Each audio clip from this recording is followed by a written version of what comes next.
Hello dear students, good morning, नमस्कार, राधे राधे।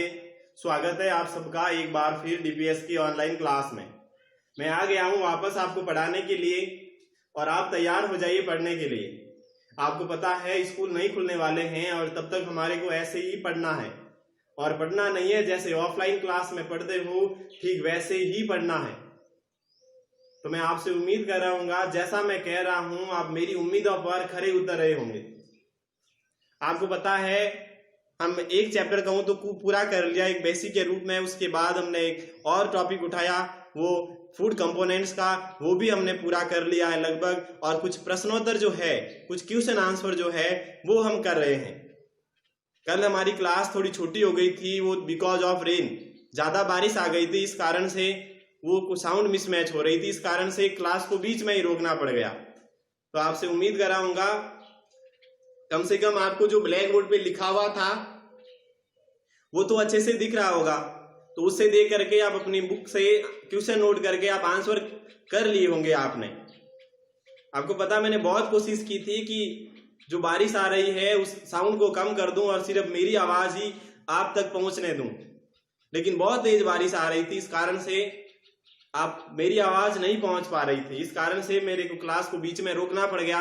उसके लिए हम आपसे सॉरी चाहते हैं, आपसे माफी चाहते हैं, लेकिन हम आपको ऐसे ही पढ़ाते रहेंगे, ठीक है ना। तो आप भी पढ़ते रहिए। अब हम बात करते हैं हमारे चैप्टर की। हम पढ़ रहे थे, हम क्या पढ़ रहे थे, तो हम फूड कंपोनेंट्स एंड न्यूट्रिशंस के क्वेश्चन आंसर कर रहे थे। कल की जो क्लास थी हमने ए क्वेश्चन किया एंड बी क्वेश्चन किया एंड देन सी क्वेश्चन किया, ए बी सी 3 क्वेश्चन किए थे। आज आगे वाले क्वेश्चन करेंगे और पहले नोट कराऊं क्वेश्चन डी, जैसे कि राइट टी फॉर ट्रू, नोट कर दीजिए क्वेश्चन डी। और क्वेश्चन डी है right T for true and F for false statements. यानी कि कथन अगर सही है तो आगे टी लिखिए और अगर रॉन्ग है तो आपको एफ लिखना है। अब बात करूंगा क्वेश्चन नंबर 1 की। देखो बेटा पहला क्वेश्चन क्या है। पहला क्वेश्चन है body building foods are rich in carbohydrates. Body building foods are rich in carbohydrate, कि बॉडी बिल्डिंग फूड्स के अंदर कार्बोहाइड्रेट बहुत ज्यादा होता है। ये तो गलत लिख दिया बेटा। हमने पढ़ा था कि एनर्जी गिविंग फूड जो होता है वो होता है रिच इन कार्बोहाइड्रेट, बल्कि बॉडी बिल्डिंग तो प्रोटीन, उसके अंदर तो फैट और प्रोटीन होता है। तो ये सेंटेंस तो उन्होंने गलत लिख दिया है, और गलत लिख दिया तो आपको क्या करना है, आपको सही थोड़ी करना है। गलत है तो आपको लिख देना गलत है। और क्या लिखोगे गलत के लिए, आपको पता है क्वेश्चन में कह दिया है कि गलत है तो एफ लिखना है और सही है तो टी लिखना है, तो आपको लिख देना बस एफ। क्वेश्चन की बात करूंगा सेकंड, तो यानी बॉडी बिल्डिंग फूड्स के अंदर कार्बोहाइड्रेट ज्यादा नहीं होती है, फैट एंड प्रोटीन होती है, इस कारण से यह सेंटेंस गलत हो गया। Vitamin help in protecting our body against diseases, यानी हमारे शरीर को बीमारियों से रक्षा करने के लिए विटामिन सहायता करते हैं। बिल्कुल सही बात कही है, हमने ऐसा ही पढ़ा था। क्या पढ़ा था, तो हमने ये पढ़ा था कि विटामिन जो होते हैं वो प्रोटेक्टिव फूड्स होते हैं।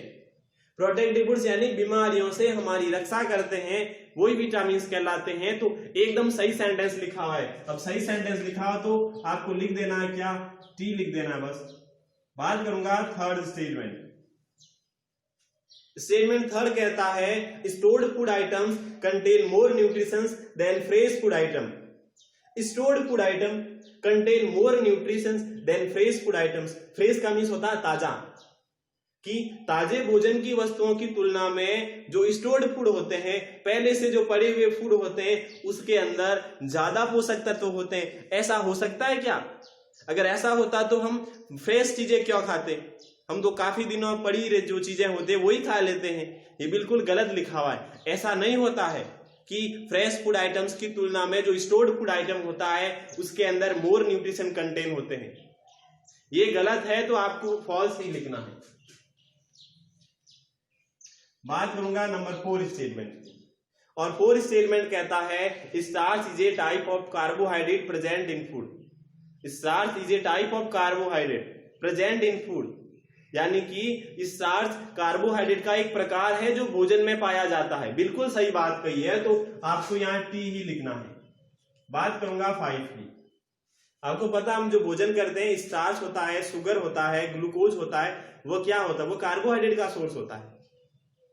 A balanced diet should contain only carbohydrate and vitamin, कि एक संतुलित भोजन में सिर्फ क्या कार्बोहाइड्रेट और विटामिन ही होने चाहिए क्या? ये तो गलत है, उसमें तो सारे होने चाहिए। कौन कौन से सारे? तो सारे के सारे 6 कंपोनेंट्स, उसमें कार्बोहाइड्रेट होना चाहिए, विटामिन होने चाहिए, फैट्स होना चाहिए, मिनरल्स होने चाहिए, फीड्स प्रोटीन होना चाहिए। तो सारे जो 6 कंपोनेंट उसके अंदर होने चाहिए, तब जाकर के वो बैलेंस डाइट बनती है। और यहाँ तो कहा हुआ है सिर्फ 2 ही कहा हुआ है, तो ये तो गलत हो गया, तो आपको गलत है बस।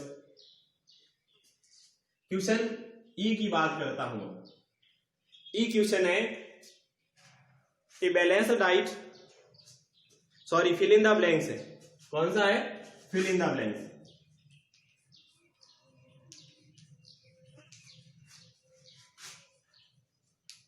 खाली जगह भरिए, फिल इन द ब्लैंक्स है, आपको रिक्त स्थान भरना है। हम बात करेंगे पहली फिल इन द ब्लैंक्स की। खाली जगह दे रखी है, help in protecting our body against diseases. Vitamin अभी हमने पढ़ा था, कहां पढ़ा था सेकेंड ट्रू फॉल्स में, और उसको हमने टी लिखा था। सेकेंड ट्रू फॉल्स को हमने सही लिखा था, और वही देखो वही कह रहा सेम कि vitamin help in protecting our body against disease. बिल्कुल सेम सेंटेंस है, तो किसा क्या आएगा? तो विटामिन आएगा। फर्स्ट खाली जगह में क्या आएगा? विटामिन आएगा। सेकेंड है लाइक कार्बोहाइड्रेट, उसके अलावा और कौन है? Act as fuel in our body, जो कि हमारे शरीर में ईंधन का काम करता है। तो बेटा कार्बोहाइड्रेट और फैट होता है ना, वो हमारे शरीर में ईंधन का काम करता है। तो carbohydrate and fats,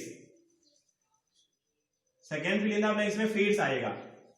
carbohydrate like carbohydrate, यानी कार्बोहाइड्रेट के जैसे फैट जो होती है वह भी हमारे शरीर में फ्यूल का काम करती है। उसके बाद है fruit are good source of vitamin C. कौन से फ्रूट में विटामिन सी होता है? हमने पढ़ा था, देखो लेमन नींबू पढ़ा था, ऑरेंज संतरा पढ़ा था, आंवला पढ़ा था, ये सारे खट्टे फल होते हैं, और जो खट्टे फल होते हैं उसमें विटामिन सी होता है। खट्टे फलों को क्या कहते हैं? सिट्रस फ्रूट कहते हैं। तो आएगा CITRUS, सिट्रस फ्रूट। फ्रूट्स तो आगे लिखा हुआ है, तो सिट्रस आएगा। Citrus fruits are good source of vitamin C. अब बात करूंगा 4 नंबर। 4 नंबर है water makes up almost 70% of our body weight. हमारे शरीर का लगभग 70% भाग क्या होता है? जल होता है। तो आएगा 70%। पीछे लिखा हुआ है ना? हाँ लिखा हुआ है, तो सिर्फ 70 लिखना है, 70 ही लिखना है, क्योंकि परसेंट आगे लिखा हुआ, तो परसेंट नहीं लिखना। अगर परसेंट लिख दिया तो 2 बार परसेंट हो जाएगा, इस कारण से गलत हो जाएगा। 2 बार परसेंट हमारे को नहीं लिखना है। तो इस प्रकार हमने फिल इन द ब्लैंक्स वाला क्वेश्चन कर लिया। अब बात करूंगा क्वेश्चन एफ है शॉर्ट आंसर टाइप क्वेश्चन। क्या है? Short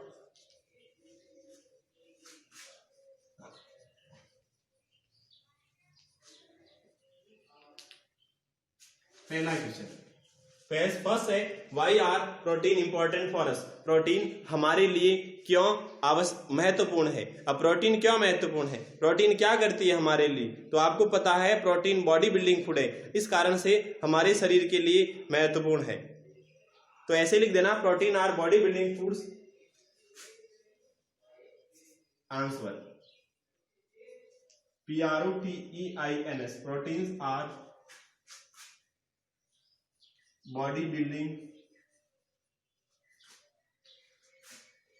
foods, so it is important for us. Then बात करूंगा question second. Proteins are body building food, body building food, so it is important for us. Body building food है, इसीलिए हमारे शरीर के लिए महत्वपूर्ण है। ये है आपके फर्स्ट क्वेश्चन का answer. And then what is roughage? Roughage क्या है? रफेज हमने पढ़ा था ना, जो हमारे शरीर के अंदर डाइजेस्ट नहीं होता है, ऐसा भोजन होता है जिसमें फाइब्रस प्लांट्स होते हैं। फाइब्रस यानी जो रेशेदार भोजन होता है, उसको रफेज कहा जाता है। तो आपको क्या करना है? आपको लिखना है some portion of the food, लिखो some POR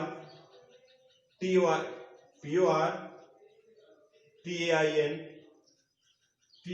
some portion of the foods, भोजन का कुछ भाग, we eat cannot be digest, we eat जिसको हम खाते हैं वह cannot be digest, CANNOT, cannot be, DIGEST, digested, our body, हमारे शरीर के द्वारा उसका पाचन नहीं होता है, this part is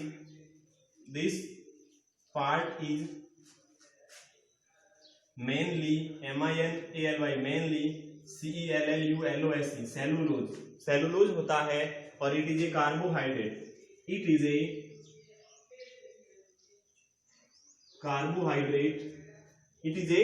carbohydrate present in plant foods, PRESENT, present in plant foods such as fruit and vegetables, such as FRUITS, fruits, and VEGETABLES, vegetables. It is called